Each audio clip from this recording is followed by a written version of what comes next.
This is Delhi. Please stand by for our next broadcast. This is All India Radio. We now bring to you the recording of today's proceedings during the question hour in the Rajya Sabha. ये आकाशवाणी है. अभी आप आज राज्य सभा में प्रश्नकाल के दौरान हुए कार्रवाई की रिकॉर्डिंग सुनेंगे. माननीय सभासद, माननीय उपसभापति जी. Question number 48 by Shri Harnath Singh Yadav. Will the Minister of Environment, Forest and Climate Change be pleased to state A. Whether it is a fact that India is one of the top polluted countries in the world. B. If so, government's response thereto. C. Whether government is aware that citizens are subjected to poor air quality and are inhaling very hazardous levels of polluted air in many metropolitan cities, especially in Delhi. And D. If so, the details thereof and the actions being taken by the government to control pollution. Shri Bhupendra Yadav, Minister of Environment, Forest and Climate Change. Mr. D.P. Butts. माननीय मंत्री जी से मैं पूछना चाहूंगा कि ये जितने highly polluted cities हैं ये सब कैपिटल सिटीज हैं, चाहे दिल्ली हो चाहे कलकत्ता, बॉम्बे. तो सरकार को कैपिटल को डिसेंट्रलाइज करना पड़ेगा या चंडीगढ़ टाइप जो 200 इयर्स अहेड के सिटीज प्लान किए हुए हैं, इसी तरह से मेन कैपिटल से दूर अलग से सिटीज बसानी पड़ेंगी, वरना तो मर्ज बढ़ता गया. जो दवा की यही हाल रहेगा दिल्ली का. तो मैं सरकार से पूछता हूं, मंत्री जी से, क्या कोई ऐसी थिंकिंग या प्लान है इस इश्यू पे? धन्यवाद सर. देश के सभी राज्यों की एयर क्वालिटी की मॉनिटरिंग लगातार की जाती है. 132 शहरों को हमने इस मॉनिटरिंग में लिया है और इस मॉनिटरिंग को हमने अपने मंत्रालय की जो वेब पोर्टल है उसमें प्राणा से जोड़ा भी है. जो एयर पॉल्यूशन के जो इंडेक्स होता है उसके जो 10 पैरामीटर जो उसमें जो गैसेस के रहते हैं उसमें हमने एक स्टैंडर्ड तय किया है, उनको हम क्रिटिकल के अंदर लेते हैं और वहाँ पर नेशनल एयर पॉल्यूशन कार्यक्रम के तहत कार्रवाई की जाती है तीनों तरीके से. वहाँ पर कैपेसिटी बिल्डिंग की दृष्टि से, स्ट्रेंथनिंग की दृष्टि से और वहाँ पे जो अन्य उपाय किए जाने चाहिए एमिशन को कम करने के लिए वो पूरे किए जाते हैं. क्षेत्रीय स्तर पर इसकी कार्यशालाओं का आयोजन किया जाता है. अभी पिछले दिनों में मुंबई और मध्य प्रदेश, गोवा, गुजरात ऐसे राज्यों की क्षेत्रीय कार्यशाला बुलाई है. अभी पूरे देश में ये क्षेत्रीय कार्यशालाओं के माध्यम से 132 शहरों की वायु गुणवत्ता के सुधार की दृष्टि से कार्यक्रम को और तेजी से लागू किया जाएगा.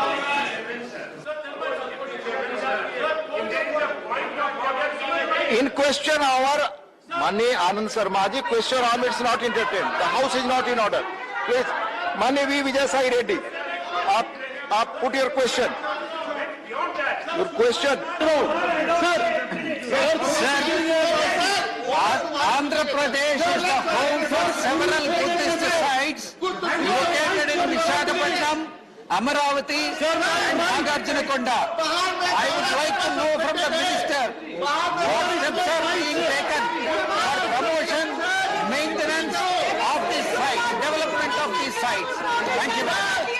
Repeat karo sir.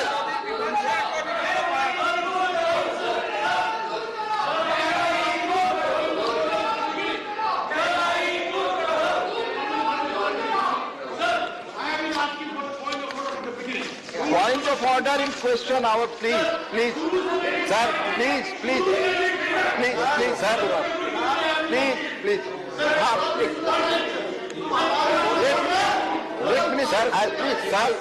Sir point of order उठाने वालों को पहले खुद ऑर्डर में आना चाहिए, अपनी सीट पर जाना चाहिए. कोई पॉइंट ऑफ ऑर्डर सर वो अपनी सीट पर नहीं है, पॉइंट ऑफ ऑर्डर भी नहीं उठा सकते. माननीय अपनी सीट पर जाए. माननीय आनंद जी, हाँ सर वो नहीं उठा. Rule number 256. Sir, rule number 256. go to your seat. माननीय जॉन क्वेश्चन आवर आमतौर से no point of order, please no point of order, no. I come to the question hour में आमतौर से पॉइंट ऑफ ऑर्डर नहीं. Please please किसका है नाम? सुरेंद्र सिंह नागर जी, supplementary.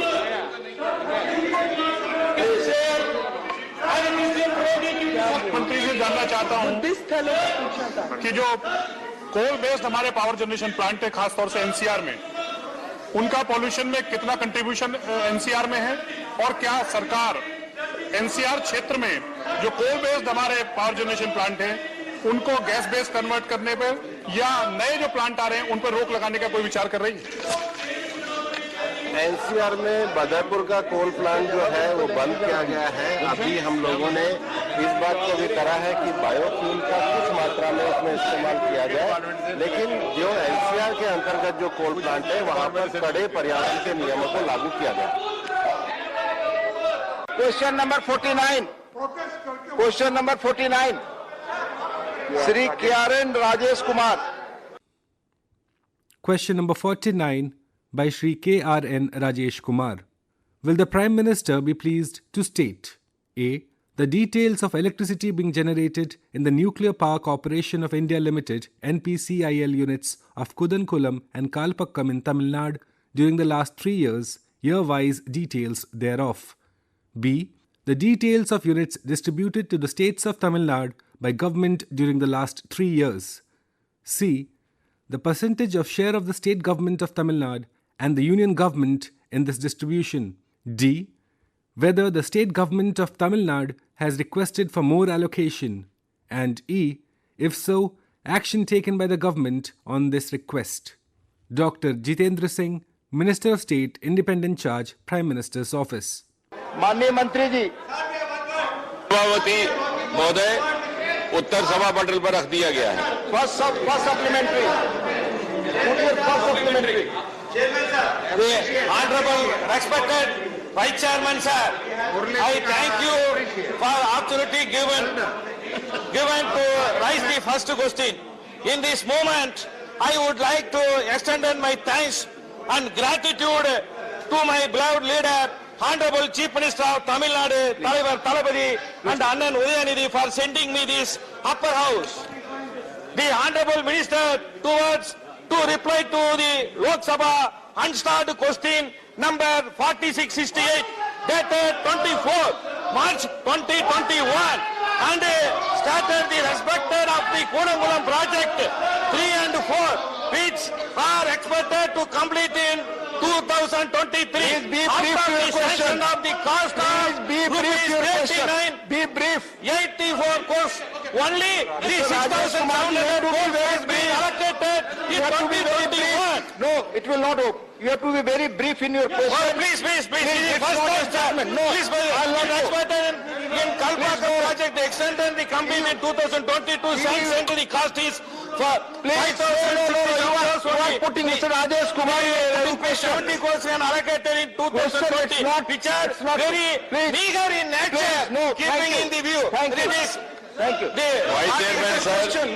Vice Chairman sir, I appreciate the concern of the honorable member Thiru Rajesh Kumar ji, hailing from Tamil Nadu. He wants to learn about the status of Kudankulam. I am sure he will be delighted when I share with him that in spite of the COVID pandemic, because of an extra impetus given by the Honorable Prime Minister to the enhancement of the atomic energy generation and setting up of new units of the reactor, the Kudankulam plant has been progressively showing new constructions and increase in the generation.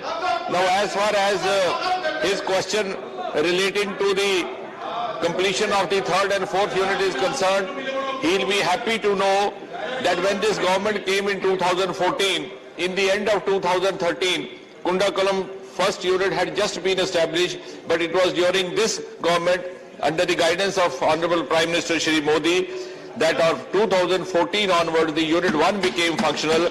Later on, precisely on the 15th of October 2016, within 2 years, the second unit also became functional. Then just 1 year later, in 2017, the construction for the third unit started, and After 6 months, the construction for the 4th unit has also started. All this has happened only in the last 6-7 years. And hopefully in 2021, we plan to start the construction of Unit 5 and Unit 6 as well. So in other words, within these 2 terms of the present government, Kundakulam is going to have as many as 6 units, whereas in the earlier term of the UPA government, hardly the first unit was in the process of being established. And not only that, earlier on, the demand from the Honorable Members' Party often was that there was lack of power generation and they wanted the share of the state to be increased. But I am glad to note that now there has no longer been any kind of demand of that nature, which in itself is a testimony to the fact that the overall generation has increased. And in 2017-18, if the generation digits were 38,336 mega units, this year ending 20, despite COVID pandemic, it has been 46,472 mega units. In the COVID itself, we have increased the power generation by more than 4,000 mega units. Thank you. Second supplementary, please be brief, Rajesh ji. Please Okay. Brief. Whether any compensation has been paid to the landowners and any jobs given to the works of those who have given their land for the Kudankulam power project, and there is any pending amount to be paid to the landowners on this basis. Thank you.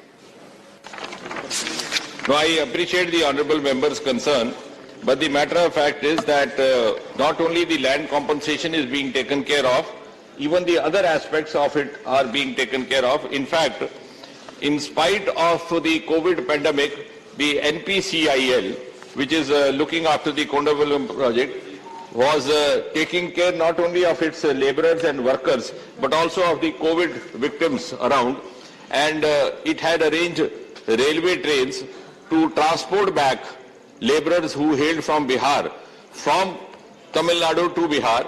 And immediately 26 crore was donated by the NPCIL for the relief of COVID victims. This was in addition to the CSIR amount from the overall Department of Atomic Energy. So I think due care is being taken, and I appreciate the concern of the honourable member who hails from there. Honorable KJ Alphonse. You have right of only 2 questions. Please, Rajesh ji. Please. No. 2 you have given. No, 2 you have already completed. 2 completed. Wait for next time. Chairman sir, the fact that the government is done fantastically well in the power sector, and in the light of the fact that there have been accidents, nuclear accidents in nuclear power plants globally, and therefore globally nuclear power plants are being phased out. Sir, I would like to know what exactly is the policy of the government. Are we going to set up more nuclear power plants? Because we have done very well in renewable energy, and that's been the big focus. By 2030, I think close to 50% of our power generation is going to come from renewable energy. So, are we going to really put up more nuclear power plants, and what really are the safety valves? If they are going to do that, what are the safety measures that are being taken?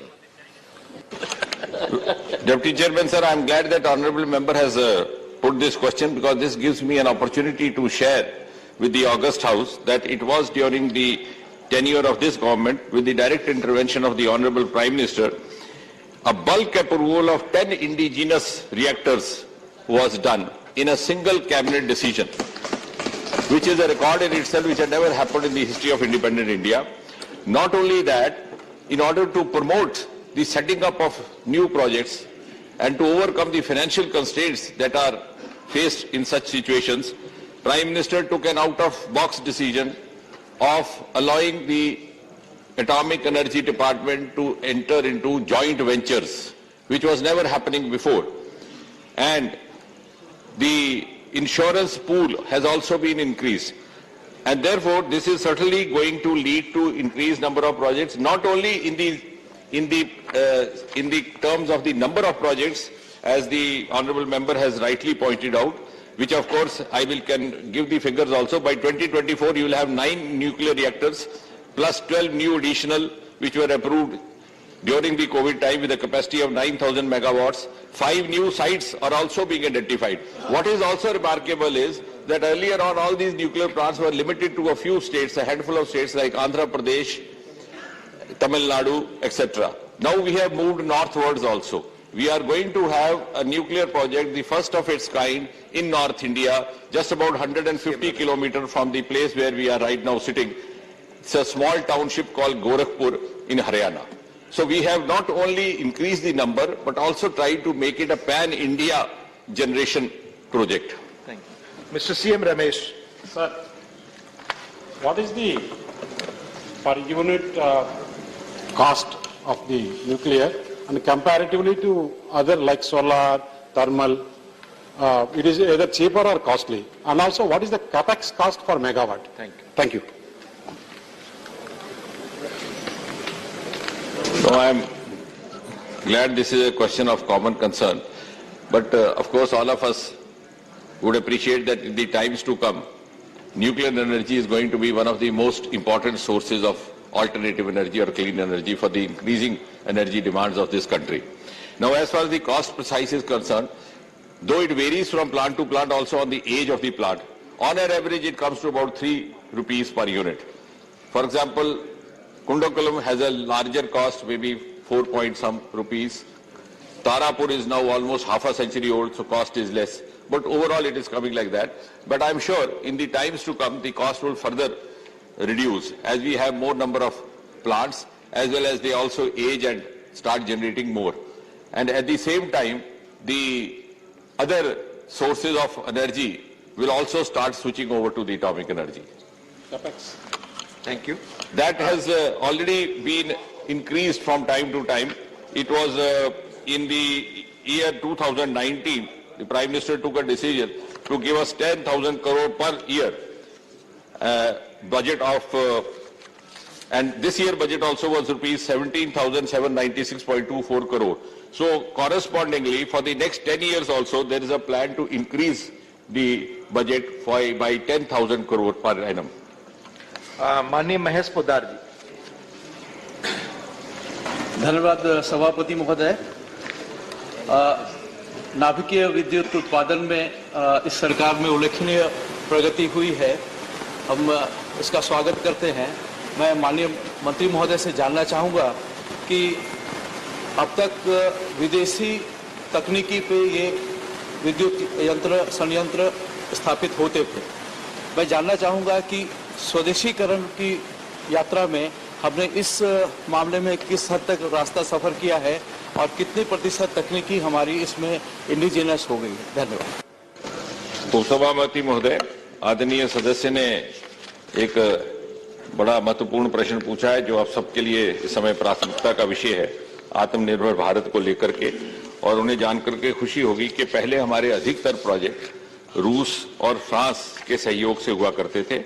अब धीरे धीरे जो हमारे नए reactors लग रहे हैं वो प्योरली इंडिजिनस होते जा रहे हैं और इस दिशा में दिन प्रतिदिन कार्य बढ़ रहा है. धन्यवाद. क्वेश्चन नंबर 50, माननीय संभाजी छत्रपति जी. Question number 50 by Shri Sambhaji Chhatrapati. Will the Prime Minister be pleased to state A. Whether the reduced capital expenditure for the atomic energy sector during 2021-22 is likely to affect a number of ongoing important projects. B. If so, the details of projects likely to get affected. And C. The steps government proposes to take to ensure that the ongoing projects do not get adversely affected due to shortfall in budgetary allocation. Dr. Jitendra Singh, Minister of State, Independent Charge, Prime Minister's Office. माननीय मंत्री जी. उत्तर सभा पटल पर रख दिया जाता है. माननीय Sujit Kumar ji. Sir, I wish to know from the government which are the foreign companies which are helping us in the construction of our nuclear reactors, and also which are the companies which are supplying the essential equipment for the nuclear plants, and is there any China angle to it because of national security? Thank you. माननीय मंत्री. Though as far as the foreign collaboration is concerned, wherever it is done, all the safeguards are in place. We have an Atomic Energy Regulatory Board which lays down certain parameters, guidelines, advisory, and at the same time we also follow the international guidelines, and not only one angle or one part of it which you are referring to, which country, in fact the other aspects are also taken into consideration. So the plants are very secure and all the safeguards are have been taken in place, and that is the reason during the COVID pandemic also the generation of the plants did not suffer to the extent that could have been anticipated.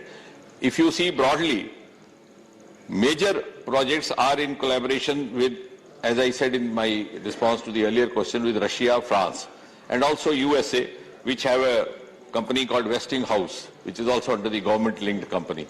So primarily these are the countries, and even in the respect of these countries, safeguards specifically are also taken. It's not that it is taken for granted. From time to time, inspections are done, and all the other regulations are also ensured to be put in place.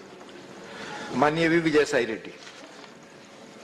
Sir, for the year 2020-21, the budgetary grant for the atomic capital expenditure of atomic energy is 9,345 crores, whereas the revised figure is about 5,962 crores.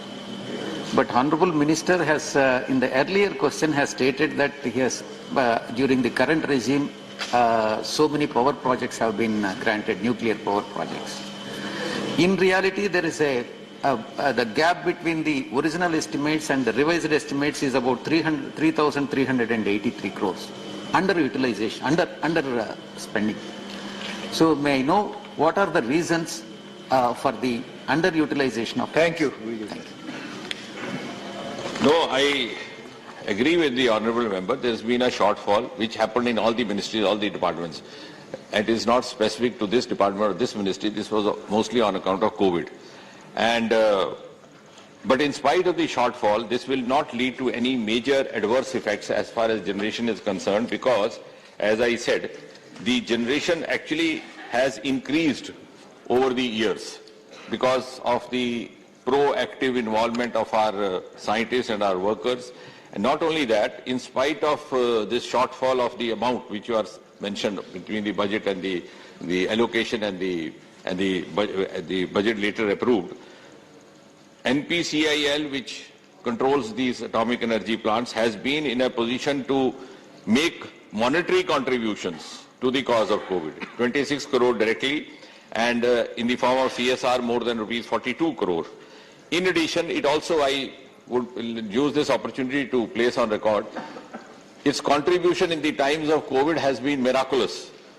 In fact, it was the Department of Atomic Energy which for the first time came out with the mechanism of reusing the PP kits at a time when we were short of the PP kits. And it also came out with the COVID beep called Vikram. So, in spite of this shortfall, which was anticipated, and this happened in every department and every ministry, we have been able to cope up with it, and I'm sure in the years to come, this would be made good in the proper sense. Thank you. Question number 51, M.V. Shreyans Kumar. Question number 51 by Shri M.V. Shreyans Kumar. Will the Prime Minister be pleased to state: A. The details of charge sheets filed in various courts with regard to corruption of other crimes committed by the higher officers under the jurisdiction of the Union Government and the officers' employees selected by Union Public Service Commission during the last 3 years. B. The number of such officers' employees. C. The number of such officers who are still in service despite charge sheets filed against them. And D. Whether government is likely to take any concrete steps against such officers' employees. Dr. Jitendra Singh, Minister of State Independent Charge, Prime Minister's Office. माननीय मंत्री जी, उत्तर सभा पटल पर रख दिया गया. DP वत्स जी माननीय.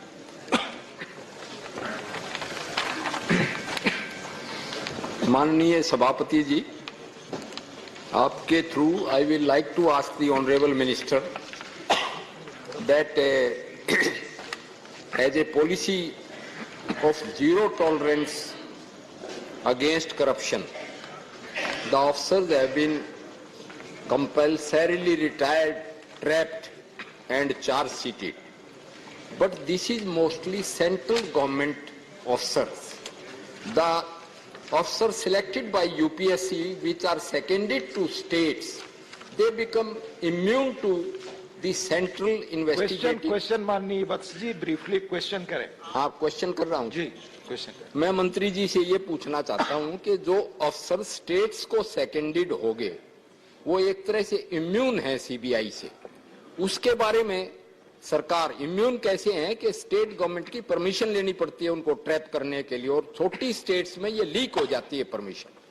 उसके लिए सरकार क्या कर रही है जो बिग फिशेस स्टेट्स में इम्यून बैठे? माननीय उपसभापति जी, माननीय सदस्य जनरल साहब की चिंता वाजिब है. जहां तक भारत सरकार का संबंध है और कार्मिक विभाग का जिससे ये प्रश्न जुड़ा है, आपको स्मरण होगा कि 2014 से ही प्रधानमंत्री जी ने जीरो टॉलरेंस टुवर्ड्स करप्शन की नीति का पालन करने का हमें आदेश दिया था, और उसको we have also manage to walk the talk. इसी सरकार में 2018 में 30 वर्ष पुराना प्रिवेंशन ऑफ करप्शन एक्ट को संशोधित किया गया.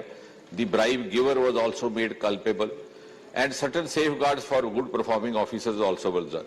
लोकपाल भी इसी सरकार के द्वारा फंक्शनल बनाया गया. इंटरव्यू की प्रथा समाप्त कर दी गई सरकारी नियुक्तियों में टू ब्रिंग इन ट्रांसपेरेंसी. लेकिन इनका जो मूल प्रश्न है कि राज्य सरकारों की ओर से कई ऐसे राज्य सरकारें हैं जिनसे जो अपेक्षित सहयोग था वो नहीं प्राप्त होता, और उसमें इनकी बात में ही बात जोड़ते हुए मैं एक चिंता व्यक्त करना चाहूंगा. कम से कम 8 राज्य ऐसे हैं, उनमें वो राज्य भी शामिल है जिसके माननीय सदस्य ने ये प्रश्न आया था, वो भले ही वहां उपस्थित नहीं है, कि वो जनरल कंसेंट तो विड्रॉ कर लेते हैं सीबीआई का, कि हमें सीबीआई पे विश्वास नहीं है, इस पर इसका दुरुपयोग होगा इत्यादि इत्यादि आरोप लगा के, लेकिन सेलेक्टिव कंसेंट देते रहते हैं जहां उनको सूट करता है.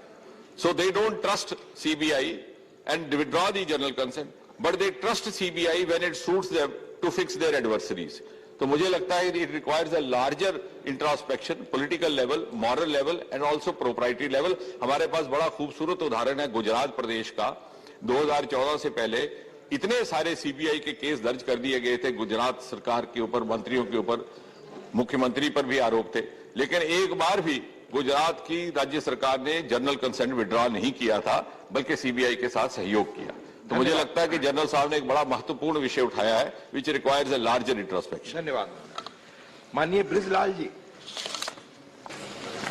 मैं माननीय मंत्री जी से जानना चाहूंगा कि जैसे कि प्रधानमंत्री जी की भ्रष्टाचार के मामले में जीरो टॉलरेंस की नीति है, और इसके तहत मैं जानना चाहूंगा कि ऑल इंडिया सर्विसेज और सेंट्रल सर्विसेज के जो अधिकारी हैं उसमें कितने बर्खास्त किए गए हैं, कितने कंपल्सरी रिटायर्ड किए गए हैं, और कितने ऐसे हैं जिनके खिलाफ चार्जशीट कोर्ट में पेंडिंग है. Thank you sir. वास्तव में इसके प्रश्न के उत्तर में मैं ये कहूंगा कि ये भिन्न भिन्न एजेंसियों द्वारा ये काम किया जाता है. बहुत सारी इंक्वायरियां डिपार्टमेंटल लेवल पर है. मुख्य तौर पर केंद्र में 2 एजेंसीज हैं जो इस विषय के साथ डील करती हैं, एक सीबीआई और सीवीसी. फिर बहुत से प्रदेशों के अपने भी एंटी करप्शन ब्यूरोज हैं. यहां तक इस वर्तमान क्वेश्चन का संबंध है, जैसे पूछा गया था कि 3 वर्षों में क्या हुआ, तो केंद्र में सीबीआई की ओर से लगभग 103 को चार्जशीट किया गया. समय समय पर जो नॉन परफॉर्मिंग ऑफिसर्स हैं उनको भी बर्खास्त किया जाता है. लेकिन कुल मिलाकर के अगर यदि सारे प्रदेशों और सारी एजेंसीज का अगर आंकड़ा लेना हो तो वो थोड़ा सा उसमें कठिनाई रहती है उसमें, because it's a dynamic figure. परंतु the intent is very clear as far as the Modi government is concerned. Thank you. Honorable A. Vijay Kumar. If a subordinate officer is made a complaint against his superior officer, but in the same time the affair is also put under investigation, the higher officer is in the same post only. At least we want to change it to a unwanted post, then only the subordinate officer wants to get the remedy. For that, our government, our union government, what they are doing there. No, actually, once the case has come in the purview of an investigating agency like CBI or CVC, then it becomes their property. Now, normally government does not interfere in the functioning or the decision making or the view taken by CBI, because we respect the autonomy and the independence of these agencies. So it is their prerogative then to decide, but of course, when they feel that a concerned officer has to be moved from his position in order to, in the interest of fair jurisprudence, the government is always receptive to these suggestions. But government per se would always, as long as the present government headed by Prime Minister Modi is concerned, would always like to dissociate itself and not interfere or give any kind of cues or clues to the CBI as to how it should proceed. Question number 52, Srimati Mamta Mohanta. Question number 52 by Srimati Mamata Mohanta. Will the Minister of Labour and Employment be pleased to state A. Whether government has identified the number of artists in Odisha who have been unemployed due to COVID-19 pandemic and lockdown. B. If so, the details thereof, and if not, the reasons therefore. C. Whether government proposes to introduce stimulus packages to assist artists of Odisha who have suffered financial loss due to COVID-19 pandemic and lockdown. And D. If so, the details thereof. Shri Bhupendra Yadav, Minister of Labour and Employment. सभापति महोदय, corona virus First supplementary, Mamta ji, first supplementary. Supplementary one सभापति महोदय, corona virus ने सभी कलाकारों को आर्थिक संकट में डाल दिया। उनकी रोजी रोटी चली गई। इस संकट में सभी कलाकार प्रभावित हुए, चाहे नृत्य, संगीत, रंगमंच या चित्रकार। हमारे ओडिशा के जत्रा कलाकार, छऊ, नृत्य, झूमर गायक, नाटक अब सोशल डिस्टेंस के नियम पालन करके इस कार्यक्रम ना असंभव हो गया है। सरकार उन कलाकारों के बचाने के हेतु क्या मॉडल अपनाएंगे जिसमें उनकी आर्थिक स्थिति भी सुधरे और कला भी बचे? Thank you sir. ये प्रश्न मूलतः कोविड-19 के दौरान जो लोक कलाकार है उनके विषय के संबंध में पूछा गया है। सरकार के द्वारा कोविड-19 में सभी वर्गों के अंतर्गत जो श्रम का नुकसान हुआ उसके लिए अनेक योजनाएं चलाई गई। जो सांस्कृतिक मंत्रालय है उसके द्वारा लोक कलाकारों के लिए कोविड-19 के दौरान जिस प्रकार का प्रबंध किया गया उसके अंतर्गत 39 से ज्यादा वर्चुअल कार्यक्रम उड़ीसा के अंतर्गत किए गए। उसके अलावा 12 प्रोग्राम भी ऑनलाइन सरकार के द्वारा किए गए। जैसे उड़ीसा के अंतर्गत ऑनलाइन ओडिसी नृत्य प्रस्तुति, ऑनलाइन संबलपुरी नृत्य प्रस्तुति, ऑनलाइन संगीत उत्सव, ऑनलाइन शंखावादन नृत्य प्रस्तुति, स्वच्छ भारत ऑनलाइन संगीत उत्सव, मास्क और चित्र की कला प्रदर्शनी पुरी में, ऑनलाइन आदिलोक रंग, ऑनलाइन नृत्य संगीत समारोह, ऑनलाइन नाट्य उत्सव फेसबुक पेज पे, छऊ कंटेक्ट, ऑनलाइन नृत्य उत्सव, ऑनलाइन आदिलोक रंग द्वितीय चरण, ऑनलाइन नृत्य और संगीत द्वितीय चरण, श्री ऑनलाइन आदिलोक रंग तृतीय चरण, महात्मा गांधी की 151वीं जयंती स्मरणोत्सव, सारे 39 प्रोग्राम मैं सभा पटल पे रख दूंगा जो संस्कृति मंत्रालय के द्वारा कोविड-19 के दौरान इनका जो रोजगार छीना गया था उसके लिए पूरी तरीके से किया गया। दूसरा सप्लीमेंट्री 2 यस उन कलाकारों को राहत देने के लिए आर्थिक सहायता के अलावा क्या क्या कदम उठाए गए हैं?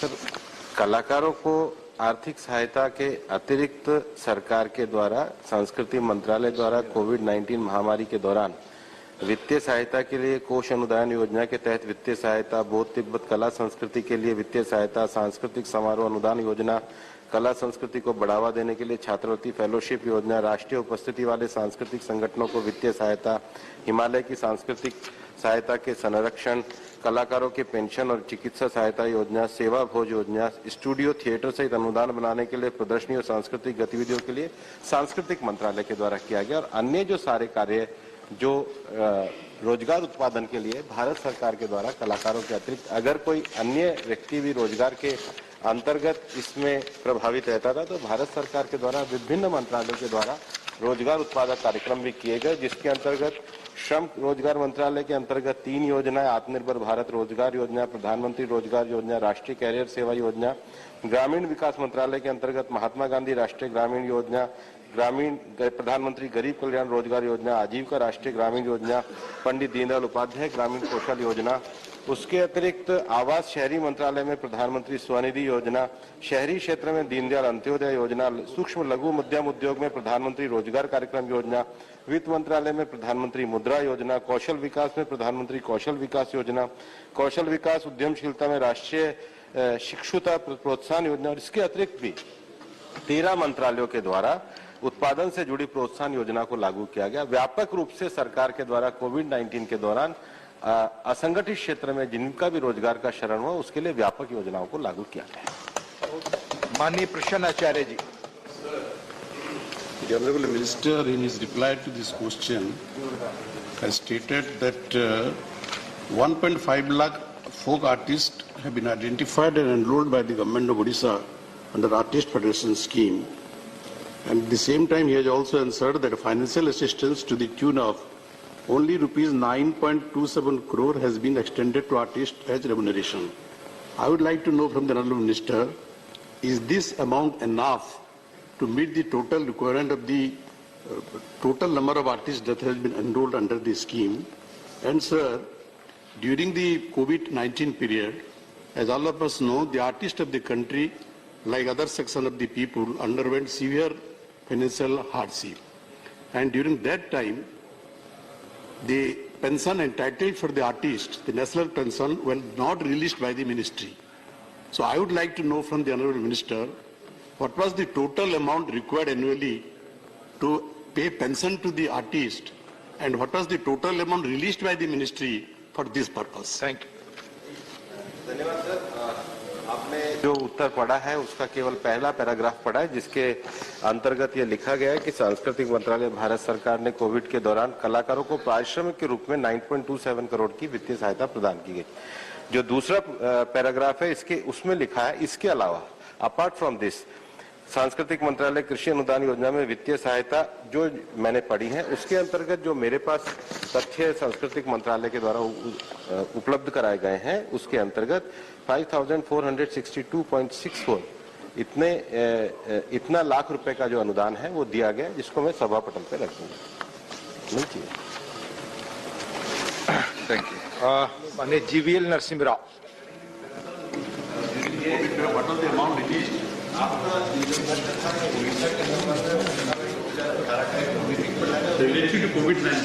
नोटिफिकेशन के अंतर्गत बाकी जो विषय जो है जो मैंने योजनाएं कही है उसके अंतर्गत है। Thank you, Sabhapati ji. My question relates to another section of the workers of the country who have suffered greatly on account of COVID pandemic and lockdown. And the government was very kind to ensure that about 8,000 crores was released to them in COVID-1 and COVID-2. मैं सबसे पहले इसके लिए माननीय मंत्री जी को और माननीय प्रधानमंत्री जी को धन्यवाद देना चाहता हूँ. My question is, the assistance that was given to the construction and other workers was given in every state of the country, but the amount of assistance varied from rupees 1,000 in some states to rupees 5,000 in some other states. I would like to know, even in states where there were enough resources available in the pool of the welfare cess fund, they have given only 1,000, some states. So I would like to ask the Honorable Minister whether any specific guidelines with regard to quantum of assistance also were given, or it was entirely left to the states, and if so, why? Thank you, sir. Sir, ये प्रश्न इस मूल प्रश्न से अलग है, लेकिन मैं माननीय सदस्य महोदय की जानकारी के लिए बताना चाहता हूं कि केंद्रीय स्तर पर एक बोर्ड की स्थापना की गई और विभिन्न राज्यों में भी इस बोर्ड की स्थापना हम राज्य सरकारों के माध्यम से ही करते हैं. राज्य सरकारें जिस प्रकार के अनुदान और अनुशंसा करते हैं उसके आधार पर किया जाता है. धन्यवाद. माननीय Amar Patnaik ji. Thank you, sir. Sir, as the answer suggests, the government of Orissa provided monthly financial assistance of rupees 1,200 per month. I would like to know from the Honorable Minister through you, sir, whether the central government could consider including these people under the unorganized scheme of the central government, where 3,000 rupees per month is given as pension, in which case it would supplement the effort of the state government. And also, whether interest-free subvention loan interest-free loan could be given to them to the extent of rupees 1 lakh for a certain period of time, so that they can at least survive for the time being, and later on, once their art form comes back to life, they can repay the loan. Sir, माननीय सदस्य महोदय के प्रश्न के दो भाग हैं। पहला विषय उड़ीसा के लोक कलाकारों के द्वारा जो जुड़ा हुआ विषय है, वो आपके उड़ीसा के अंतर्गत जो स्कीम है उसके अंतर्गत है। जहां तक केंद्र सरकार की बात है, मैंने विभिन्न योजनाओं को पढ़ा है कि सांस्कृतिक मंत्रालय के द्वारा किया जाता है। जहां तक तीसरा जो आपका विषय है, अनऑर्गेनाइज सेक्टर के लिए भारत सरकार के द्वारा अनऑर्गेनाइज सेक्टर के जो हमारे कारीगर हैं, उनका एक पूरा डाटा इकट्ठा किया जा रहा है, जिसको ई श्रम पोर्टल के माध्यम से इकट्ठा किया जा रहा है। और मुझे ये सदन को बताते हुए खुशी है कि हमने तय किया था कि हम 100 दिनों में 10 करोड़ लोगों का रजिस्ट्रेशन करेंगे, लेकिन 100 दिनों से पहले ही माननीय प्रधानमंत्री जी की प्रेरणा से 10 करोड़ के डाटा को हमने प्राप्त किया है। और कुल मिलाकर देश में अनऑर्गेनाइज सेक्टर में 160 किस्म के रोजगारों को हमने उसमें दिया, लेकिन 400 से ज्यादा किस्म के जो ऑक्यूपेशन है वो देश के अंतर्गत है। देश की सरकार पूरी तरीके से अनऑर्गेनाइज सेक्टर के जो वर्कर्स हैं उनके सामाजिक सुरक्षा के लिए प्रतिबद्ध है। 1 वर्ष के लिए उनके एक सामाजिक सुरक्षा का व्यवस्था भी की जा रही है। इसके अतिरिक्त भी भारत सरकार के द्वारा विभिन्न क्षेत्रों में कोविड-19 के नुकसान के बाद अनऑर्गेनाइज सेक्टर में अनेकों कार्यक्रम भी शुरू किए गए हैं, जैसे digital India, make in India, smart city, Shyama Prasad Mukherjee शहरी मिशन, राष्ट्रीय औद्योगिक गलियारा प्राधिकरण, stand up India, startup India, Pradhan Mantri Awas Yojana, Swachh Bharat mission Gramin, Swachh Bharat mission शहरी, SBSU, स्मार्ट सिटी मिशन, कायाकल्प और शहरी परिवर्तन के लिए अटल मिशन, प्रधानमंत्री गरीब कल्याण योजना, जिसमें भी कोविड-19 के बाद अकुशल क्षेत्र के रोजगारों को बड़ा अवसर प्रदान करने का काम केंद्र सरकार द्वारा किया गया। धन्यवाद। क्वेश्चन नंबर 53, माननीय Deepak Prakash ji. Question number 53 by Shri Deepak Prakash. Will the Minister of Tourism be pleased to state A. Whether the state of Jharkhand has been included in Swadesh Darshan scheme, and B. If so, the details thereof. Shri Shripad Yesso Nayak, Minister of State for Tourism. माननीय मंत्री जी, पहला supplementary. बहुत बहुत धन्यवाद सभापति महोदय। भारत के यशस्वी प्रधानमंत्री सम्मानीय नरेंद्र मोदी जी की महत्वाकांक्षी योजना स्वदेश दर्शन योजना के लिए मैं उनको बधाई और अभिनंदन करना चाहता हूं। सबसे पहले उसके माध्यम से भारत की एकात्मता और पर्यटन को बढ़ावा देकर के रोजगार के सृजन में और आर्थिक विकास में जो उनका एक योजना है, उसके संदर्भ में मेरा प्रश्न है मंत्री जी से कि क्या पर्यटन मंत्री यह बताने की कृपा करेंगे क्या झारखंड राज्य को स्वदेश दर्शन परियोजना में शामिल किया गया है? यदि हां, तो तत्व संबंधी ब्यौरा क्या है? माननीय अध्यक्ष जी,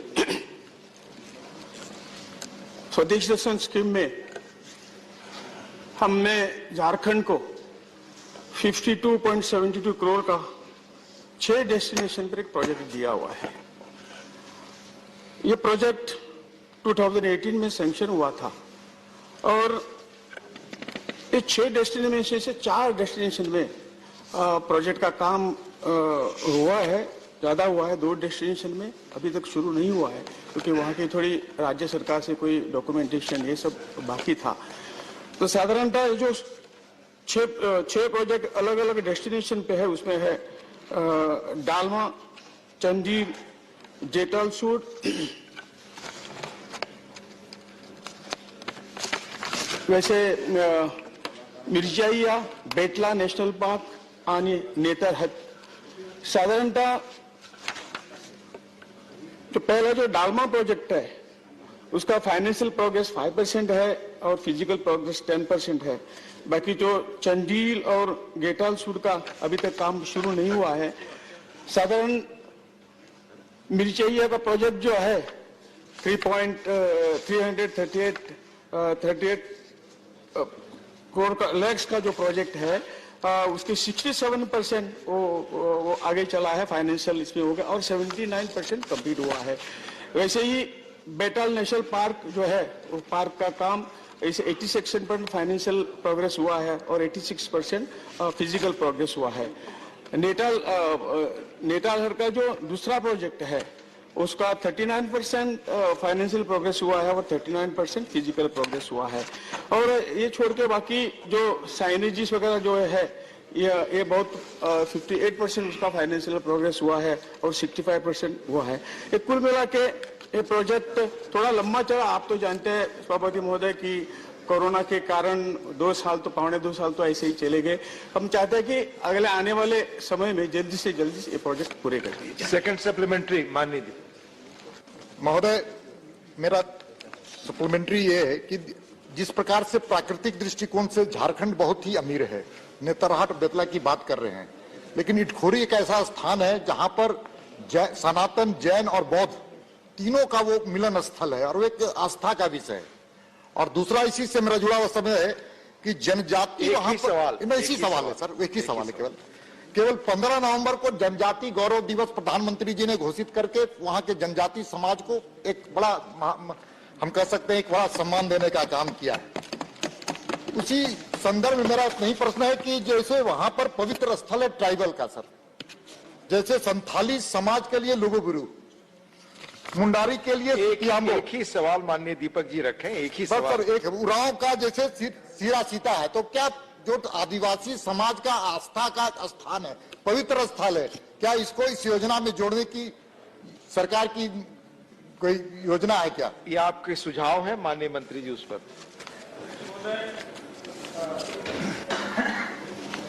सर, टूरिज्म पर्यटन जो विशेष राज्य का विषय है और केंद्र सरकार अलग अलग योजनाओं से हम उसको मदद करते हैं, फाइनेंशियल मदद करते हैं। जब तक वहां से प्रस्ताव नहीं आएगा तब तक हम इसके ऊपर कुछ कह नहीं सकेंगे। मैं माननीय सदस्य को रिक्वेस्ट करता हूं, आपका जो जहां जहां आपने बताया वो प्रस्ताव भेज दे, हम निश्चित तौर से उसके ऊपर गौर करेंगे। माननीय राकेश सिन्हा जी। महोदय, मैं आपके माध्यम से पहले सरकार को बधाई देना चाहता हूं कि पर्यटन के क्षेत्र में बहुत ही महत्वपूर्ण प्रगति हुई है और प्रधानमंत्री जी ने पर्यटन को बढ़ावा देने के लिए अनेक तरह की योजनाएं के लिए पहल की है। मेरा झारखंड के संबंध में एक सवाल है और उपसभापति महोदय आप भी उस जगह से अच्छी तरह सुपरिचित हैं। नेतरहाट एक ऐसा क्षेत्र है जहां पर पर्यटन पहले से आते रहे हैं, लेकिन इसकी जितनी प्रसिद्धि होनी चाहिए नहीं हो पाई है। वहां एक प्रसिद्ध स्कूल नेतरहाट स्कूल है, संयोग से मैं उसी स्कूल का छात्र था।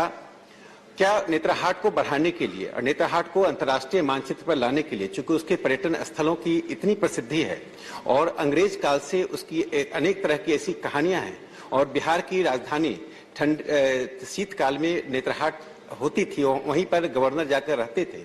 ऐसी स्थिति में सरकार से सुझाव भी है और मांग भी है कि नेतरहाट को उचित स्थान भारत दर्शन में और पर्यटन के क्षेत्र में दिया जाए। धन्यवाद। यह भी सुझाव है, आप बताएं। नेतरहाट तो से माननीय सदस्य की जो मांग है, मैं थोड़ा सा कहना चाहता हूं कि ये जो ऑल टुगेदर हमने स्वदेश दर्शन स्कीम में 70 प्रोजेक्ट ले लिए थे, उसमें से 16 प्रोजेक्ट अभी कंप्लीट हुए हैं। 29 प्रोजेक्ट तो आने वाले इसी महीने में मेरे ख्याल से 29 प्रोजेक्ट को हम कंप्लीट करेंगे और 20 प्रोजेक्ट जो है तो मार्च 2022 में उसका हम एस्टिमेट किया है और ये प्रोजेक्ट कंप्लीट करने की मनीषा है। और 11 प्रोजेक्ट जो है ये 31 दिसंबर 22 में हम पूरे करेंगे। जैसा माननीय सदस्य ने कहा है तो उसको इनके जो प्रोजेक्ट है नेताला उसको प्रायोरिटी देने का प्रयास करेंगे। धन्यवाद। माननीय महेश पोद्दार जी। धन्यवाद महोदय। महोदय, मंत्री जी की जो लिस्ट है उससे ऐसा पता चलता है कि झारखंड के कुछ दर्शनीय स्थल जो अमूमन टूरिस्ट जाते हैं उन स्थानों का चयन किया गया है, लेकिन झारखंड में देश का सबसे एक बहुत महत्वपूर्ण ज्योतिर्लिंग बाबा बैजनाथ देवघर में है। मैं मंत्री जी से जानना चाहूंगा, क्या रिलीजियस टूरिज्म को प्रमोट करने के लिए इस योजना के तहत योजना आती है नहीं, और यदि आती है तो क्या उसमें वो विचार करेंगे? धन्यवाद। माननीय सदस्य ने जहां का नाम लिया वहां हमने एक वहां प्रोजेक्ट लिया हुआ है। वहां का जो एक रोड है वहां वो प्रोजेक्ट पहले से आया हुआ है और मैं कहना चाहता हूं कि जो ऐसे अनटैप्ड जो ये है जो डेस्टिनेशन है उसको जल्दी से जल्दी हम उसका प्रोग्रेस करने में आगे उसको प्रायोरिटी दे देंगे। धन्यवाद। माननीय जफर इस्लाम जी। धन्यवाद सर। सर, झारखंड से ही जुड़ा हुआ एक सवाल है कि हजारीबाग एक जगह है जो जाना जाता है टूरिज्म के लिए, और टूरिस्ट स्पॉट होते हैं, बहुत सारे टूरिस्ट स्पॉट हैं। और अगर हजारीबाग के बारे में आप गूगल करेंगे तो सबसे पहला चीज जो आता है हजारीबाग नेशनल पार्क, लेकिन वहाँ की दयनीय स्थिति ऐसी है। मैं वहीं पैदा हुआ, बचपन में हमारे लिए स्पॉट होता था हजारीबाग, आप भी जानते हैं सर अच्छे। सवाल आज बहुत ही दयनीय स्थिति में, बुरी हालत में है। वहाँ ना तो कोई टूरिस्ट जाता है और ना उस पर कोई ध्यान दिया जाता है। क्या मंत्रालय इस पर ध्यान देगा कि वहाँ पर जो कितने सारे टूरिस्ट, अब जो भी झारखंड से जुड़ा हुआ है या बंगाल से जुड़ा हुआ है उस तरह के नॉर्थ ईस्ट में, वो हजारीबाग जरूर विजिट करता था छुट्टियों में। आज नहीं जा पाते हैं इसलिए कि नेशनल पार्क बंद पड़ा है। इको टूरिज्म के अंडर ये जो पार्क है, नेशनल पार्क है, उसकी मरम्मत या उसको फंडिंग देने का और वो प्रोजेक्ट तैयार करने का काम हमारी मंत्रालय कर रहा है और प्रायोरिटी भी दे रहा है। कम से कम 17 में से ज्यादा जो इको टूरिज्म प्रोजेक्ट जो है उसमें हम मदद कर रहे हैं। मैं देखता हूँ कि जैसा भाई साहब ने कहा कि यहाँ का जो प्रोजेक्ट यदि हमें दे दिया तो निश्चित तौर से हम जल्दी करने का प्रयास करेंगे। उसमें मैं भाई साहब की सहायता चाहूंगा। धन्यवाद। क्वेश्चन नंबर 54, माननीय Sukhram Singh Yadav ji. Question number 54 by Chaudhry Sukhram Singh Yadav. Will the Prime Minister be pleased to state A. The number of posts vacant in various departments in the country at present, B. The number of vacant posts filled and the number of posts abolished during the last 5 years, and C. Whether it is a fact that almost 9 lakh posts are lying vacant in various subordinate departments of the central government, which the government is not serious to fill. Dr. Jitendra Singh, Minister of State, Independent Charge, Prime Minister's Office. Absent. माननीय मंत्री जी। दिया गया। माननीय रामनाथ ठाकुर जी। धन्यवाद। मुख्यमंत्री महोदय, आपके माध्यम से हम मंत्री जी से जानना चाहते हैं, स्टेट वाइज कितने केंद्रीय कर्मचारियों के लिए, पदाधिकारियों के लिए रिक्त हैं और वो कब तक भरे जाएंगे? सभापति महोदय, माननीय सदस्य की चिंता सभी सारे समाज की चिंता रहती है कि कितने पद है और कितनी नियुक्तियां होंगी और कितना अभाव है, परंतु उन्हें ये जानकर के संतोष होगा कि निरंतर मोदी जी के नेतृत्व में जहां एक और नियुक्तियों की प्रक्रिया को तीव्र गति दी गई, वहां साथ ही साथ अनेकों नई वैकेंसीज भी क्रिएट करने का प्रयास हुआ है। और यदि आप आंकड़े देखें तो वर्तमान सरकार के 7 वर्षों की तुलना यदि आप पिछले 7 वर्षों से करें, अर्थात 2007-8 से लेकर के 2013-14 तक, तो उस अंतराल में 6,19,027 नियुक्तियां हुई थी यूपीएससी, रेलवे रिक्रूटमेंट बोर्ड और एसएससी के माध्यम से, जो केंद्र की संस्थाएं हैं। उसके विपरीत अब के 7 वर्षों में यद्यपि 1.5-2 वर्ष कोविड काल रहा, फिर भी लगभग 1 लाख वृद्धि हुई है नियुक्तियों की संख्या में, अर्थात 6,98,011। और इसके अतिरिक्त यदि आप देखें कि नई वैकेंसीज पैदा करने का क्रम, तो 2014 में जब ये सरकार आई तो सैंक्शन स्ट्रेंथ केंद्रीय पदों की थी 36,45,584। आज 2020, क्योंकि 21 तो अभी समाप्त होने को है, तो 20 के अंत तक ये आंकड़ा बढ़कर के 40,04,941 हो गया, बावजूद कोविड के। तो कहने का तात्पर्य ये कि एक और वैकेंसी बढ़ाने का भी प्रयास हो रहा है, दूसरी गति भी बढ़ाई जा रही है। इसमें एक बाधा आती है जिसमें सभी माननीय सदस्य भी प्रयास कर सकते हैं और हम भी करते हैं, कि बहुत सी लिटिगेशन ऐसी रहती हैं आपस में, जिसके कारण पदोन्नतियां करना दिक्कत हो जाता है।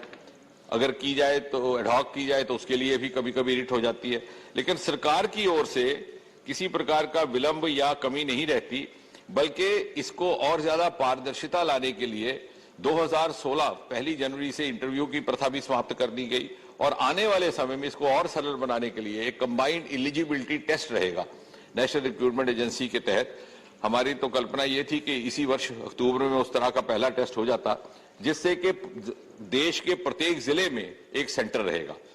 तो लेवल प्लेइंग फील्ड, किसी को किसी तरह की डिसएडवांटेज नहीं रहेगी, चाहे किसी भी वर्ग से वो उम्मीदवार संबंधित क्यों ना हो। और शुरुआत में 3 विभागों को लेकर के ये टेस्ट किया जाएगा। उसमें रहेंगे रेलवे, बैंकिंग सेक्टर और एसएससी वाले पद, और आगे चल करके उस अनुभव के आधार पर इसको और व्यापक बनाने का प्रयास रहेगा। धन्यवाद। Honourable P Wilson ji. Honorable Minister, I wanted to know what steps you have taken to fill up the vacancies that is meant for the scheduled caste, scheduled tribe and OBCs. And we find that large vacancies are there even without being filled up. And what steps you have taken to bring a constitutional amendment for reservations for OBCs in promotional post? Thank you. Deputy Chairman, sir, I appreciate the concern of the honourable member. As you would have noticed, the present government headed by Prime Minister Modi has always given high priority to the concerns and the condition of the scheduled castes and scheduled tribes, as well as the other weaker sections, also the OBC as mentioned by the honourable member. This government has actually tried to walk extra mile. What was happening was that we were sometimes, the vacancies were remaining vacant because of the lack of availability of the candidates in that category. But we have started a drive also at the awareness level, at the social level, to educate and motivate more and more candidates from these sections of society to come forward and apply for government jobs. Not only this, and from time to time a circular is being issued by the Department of Personnel and Training, urging upon the other ministries also to do so. And special recruitment drives have been started by the DOPT from time to time, as I said, to motivate and to stimulate them to get into this. Now, as far as the reservation and promotion is concerned, that actually is an issue which is entangled in a lot of litigation, from the famous Nagaraj case coming down. So we are trying to sort out as best as possible, but it is still in that sub judice stage. Thank you. Question hour is over. House stands adjourned till 2 p.m. अभी आप आज राज्यसभा में प्रश्नकाल के दौरान हुए कार्यवाही की रिकॉर्डिंग सुन रहे थे। You were listening to the recording of today's proceedings during the question hour in the Rajya Sabha. This broadcast came to you from the Delhi station of All India Radio.